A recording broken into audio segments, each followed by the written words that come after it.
moral. ¿En qué sentido? En cualquier decisión que se tome, sea la soberanía para uno, para otro, soberanía compartida, independencia absoluta, las principales consecuencias a nivel recursos naturales, a nivel derechos humanos, a nivel derecho penal, incluso derecho civil, el día a día, van a ser para las poblaciones que viven en esos territorios. Por lo tanto, tienen derecho, están legitimados, ¿sí?, a ser parte de las negociaciones. Y por supuesto generaciones futuras, porque no nos planteamos las generaciones futuras de los tibetanos, de los malvinenses o los Falkland Islanders, de los gibraltareños. ¿Sí? No es por menos decir, el sistema financiero me incorpora al Reino Unido o me incorpora a Argentina. Hoy no sé quién me conviene con Brexit. ¿Sí? Hoy no sé quién me conviene con Brexit. Y esa decisión va a afectar a la población que vive en ese territorio. Gibraltar, ¿me conviene quedarme con España o con el Reino Unido? Si dentro de 2 años no tenemos más Reino Unido. ¿Sí? Porque como estamos, hoy se está hablando que dentro de 2 años no tenemos más Reino Unido. Escocia plantea la independencia, las Irlandas se quieren unir, y he hecho estas preguntas en varios congresos también.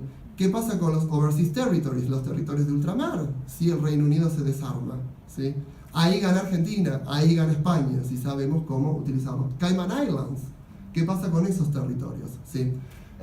Bueno, entonces lo que propongo justamente una base un poquito mayor.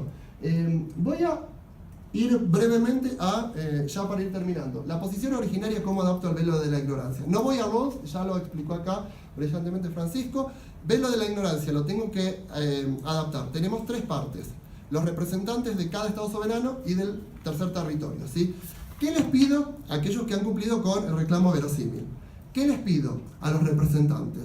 Que son elegidos de acuerdo a elecciones internas, si tenemos un totalitarismo, lo elegirá aquella persona que está dirigiendo el totalitarismo. Hoy Maduro podría ser parte de este tipo de procedimiento. ¿Por qué? Porque hablo también de un concepto que me parece interesante: inclusión, no asimilación, ¿sí? Hay sociedades que funcionan mejor con otros sistemas de gobierno. La democracia no implica imponer al otro democracia, sino estoy yendo en contra de mi mismo discurso. O sea que este procedimiento incluye a cualquiera, mientras que la decisión final sea en común acuerdo, ¿sí? El velo de la ignorancia, ¿cómo funciona? Los representantes ya elegidos por cualquier procedimiento dentro de cada una de las poblaciones, 2 condiciones ideales estas son, hipotéticas. Primero, no saben a quién representan. Por lo cual, trato de evitar que tomen una decisión favoreciendo a la población de la que vienen, ¿sí? Y segundo, no saben ciertas características sobre ellos mismos. Principalmente me estoy refiriendo a la religión. ¿Por qué? Porque estoy hablando de cualquier problema soberano, como puede ser justamente Jerusalén, como puede ser Cachemira, en donde religión es un tema central, ¿sí? El resto de la información, a diferencia de Rawls, está incorporado. Por eso estoy de acuerdo acá con los feministas, y fue interesante varias de las cosas que dijiste. Estoy de acuerdo con los feministas, sin criticar a Rawls, pero para abrirle el juego tenemos que completar, ¿sí? Tenemos que corregir, yo diría más que corregir, completar ese velo de la ignorancia. Incluimos pasiones, incluimos emociones, otra crítica a Rawls con el velo de la ignorancia. Las incluimos que somos argentinos y tenemos pasiones, o somos latinos y tenemos pasiones. Incluimos al británico o angloamericano que puede distanciarse de las pasiones. Incluimos todo, menos saber a quién represento y menos mi religión, ¿sí? Sabemos que hay religiones en juego, esa información sí la tenemos. Acá, brevemente, coincido con Rawls, sería la regla del Maximin. Acá pongo ejemplos, no en el libro, pero cuando hago las presentaciones, acá por razones de tiempo no lo voy a hacer, salvo que haya alguna pregunta. El ejemplo de la torta y cómo la dividimos en 2, y el ejemplo de la naranja, que uno se queda con la cáscara y otro usa la pulpa para hacerse un jugo. Eso después, si tengo tiempo, lo explico. Ahora, por razón de brevedad, no lo voy a explicar. Básicamente, este procedimiento, ¿qué hago? Les ofrezco un menú de posibles soluciones a estas partes. Las soluciones que hoy tenemos en Derecho Internacional Público. La primera es la neutralización del principio de la justa adquisición. ¿Qué quiero decir con esto? El reclamo histórico. Todo conflicto soberano se basa en un reclamo histórico. ¿Quién llegó primero a esta tierra? ¿Quién llegó primero a las islas? ¿Quién se asentó permanentemente? Se basan en hechos históricos. Ahí terminó mi tiempo, 2 minutos más y ahí sí termino. ¿Qué pasa? Que este no es el gran problema. ¿Por qué? Porque no tiene que ver con los hechos, tiene que ver con la valoración de los hechos. Por más que nos pongamos de acuerdo entre israelíes y palestinos, entre argentinos y británicos, entre españoles y británicos. En la cronología de los hechos, el tema no es ese, el tema es la valoración de esos hechos. Si tomo como base que lo que me da derecho a ser soberano es haber visto las islas primero, bueno, mi gobierno es soberano. Los franceses vieron las islas primero, las Malvinas, ¿sí? Franceses. No, el primero que plantó bandera es el soberano. No, el primero que tuvo población estable es el soberano. ¿Me explico? La cronología de los hechos es la misma. Esto también nuestro gobierno lo sabe, ¿sí? Acá tomo un autor americano, Nozick, para deconstruirlo en forma ideal, ¿sí? Y hablo de su concepto de justa adquisición. Sirve para describir y declarar quién es el dueño de una bicicleta, ¿sí?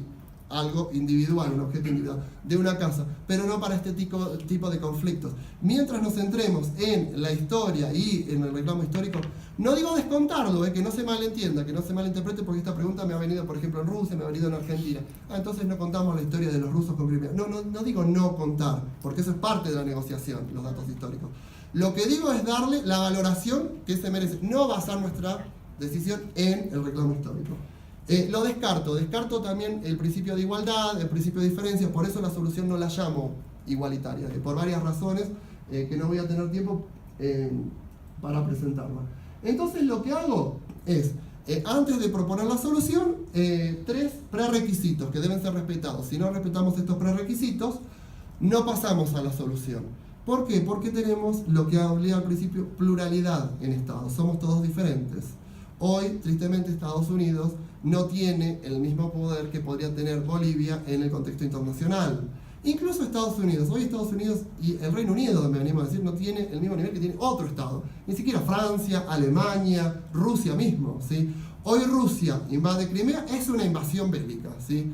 Hoy Estados Unidos invade Irak, no, estamos haciendo algo por los derechos humanos de los iraquíes, ¿sí? Creo que son muy pocos los estados hoy que son más iguales que otros. Entonces lo que propongo como requisito preliminar es solamente me detengo en el primero, porque esto lo aprendí de los rusos y de mis presentaciones.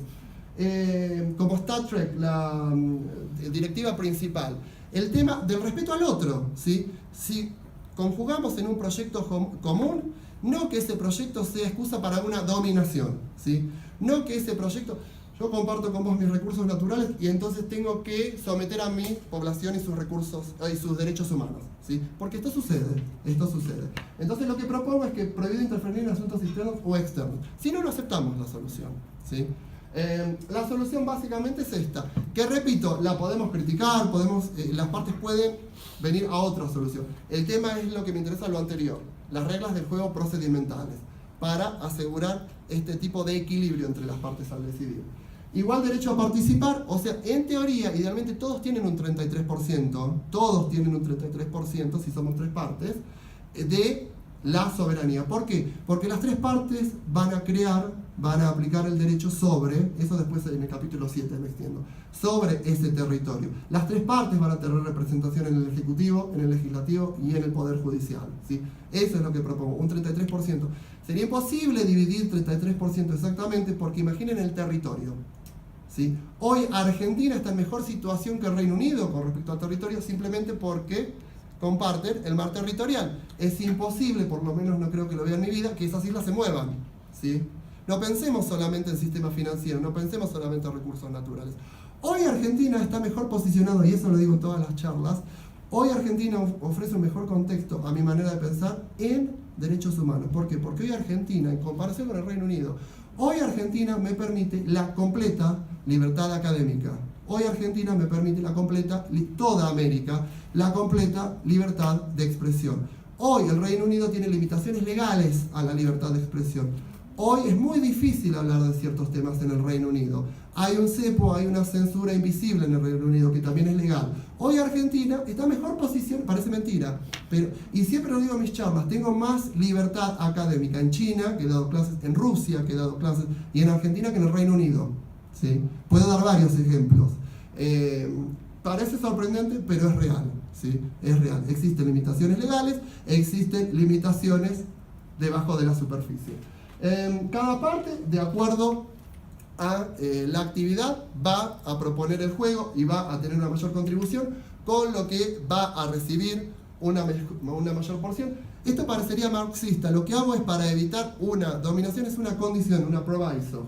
Pero la parte que esté en mejor condición en cualquiera de las actividades, de nuevo, por ejemplo, la extensión territorial o la cercanía territorial, debe asegurar que las otras dos partes lleguen a un equilibrio. ¿Por qué hablo de equilibrio? De nuevo, porque la soberanía es muy compleja. Alguien en Argentina la comparó con una, no sé cómo la llaman en México, una torta milhoja, ¿sí? De varias capas, una torta de varias capas con dulce de leche en el medio, varias tortas, y porcionada. ¿Qué quiero decir con esto? Que soberanía implica horizontalidad y verticalidad. Recursos humanos, derecho civil, derecho penal, recursos naturales, territorio, etcétera, etcétera, etcétera. Entonces lo que propongo a esta horizontalidad es dividirlo verticalmente en tres partes ideales iguales, ¿sí? Con la condición de que aquella parte que esté mejor posicionada en cualesquiera de las situaciones, ¿sí?, traiga a las otras dos a equilibrio. Después viene la aplicación, sí, te vi el gesto. Después viene la aplicación que, como pueden ver, voy al anterior. Población, hablo de cuánta gente, las etnias, las distintas lenguas y religiones. Esto es Cachemira. No voy a extenderme acá de territorio. Esto es Malvinas y toco estos temas. Y gobierno y derecho, esto es Gibraltar, que aquí también hablo de cómo dividir los tres poderes. Básicamente, la principal limitación, esto es un experimento teórico, ¿sí? De nuevo, muchas gracias por la invitación. Muchas gracias.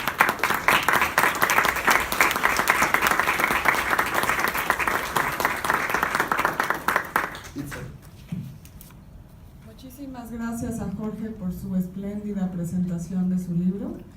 Tenemos tiempo para algunas preguntas, así que, sí, a ver, si quieren una por ronda de 3, para que sea más ágil. Aquí el señor, primero, por favor. En primer lugar, efectivamente, felicito a los organizadores que nos han traído con mucha certeza el tema de la soberanía compartida, pero no igualitaria, sino egalitaria. Egalitaria, sí. Gracias por la corrección. Lo que pasa es que efectivamente cualquiera podría interpretar de manera directa el término de igualitaria y pues vale la pena hacer la precisión, pero creo que es hasta cierto punto una motivación para consultar más el libro, leerlo con mayor asiduidad, porque a pesar de la descripción en la pantalla y tus expresiones, me parece que todavía yo no alcanzo a comprender por qué no utilizaste el término igualitario, si te pareció deficiente, limitado, insuficiente, o llevabas a otra cosa, a otro ámbito, el concepto de soberanía compartida, egalitaria, ¿sí? En principio estoy bastante satisfecho con estar aquí durante el tiempo que fue necesario esperar y escuchar tanto la invitación cordial de Pamela para establecer un pequeño indicio de por dónde está la lectura de tu trabajo, y a Francisco por lo que significó y significa nuestra presencia del instituto en esa parte compartida que en otro trabajo llamé Mex América, ¿sí? Y pues la felicitación completa, y le repito a Marichu el agradecimiento por haber traído una felicitación sentida de lo que significa un trabajo de esta naturaleza, que como pasaste al principio, los lugares en el que el tour expositivo es valioso para, por lo menos en cuanto institucionalmente corresponde al instituto, para ir viendo lo que hoy deja el Brexit como resultado de una necesidad de establecer nuevas conceptualizaciones sobre lo que significa compartir el poder.